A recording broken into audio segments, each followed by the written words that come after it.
ওই তো লক্ষ্মী করার দুপা করে দে বড় উঠছে তুলো তালা ভাঙছে না ওই নাম্বার আর ই করা ওই যে বল এটা তো টাকা ইয়া দিছে হ্যাঁ এটা পুরো নিরাপত্তা ভাই গেছি আবার আমি গেছি গাড়ি তার মা গেছে আর নিমন্ত্রণ খাইতে আমার খাকুর বাড়ি সোনাতলা তারপরে আমরা 4টার সময় আইছি বাড়ি দেখি ঘরের তালা ভাঙ্গা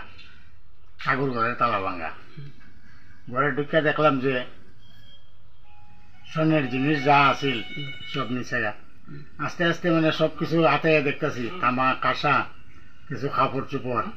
এমনকি চুলার যে বানারটি ভিতরে আসলো ইটি পর্যন্ত দাও টাকা না ছিল মানে ঘরের মধ্যে প্রায় 50,000 সব লেগে গেছে। এই ব্যাপারে পুলিশে জানাইছেন? এবার আমরা গেছি পুলিশের এখানে থানা গেছি অ্যাপ্লিকেশন দিয়েছি থানা আইছিল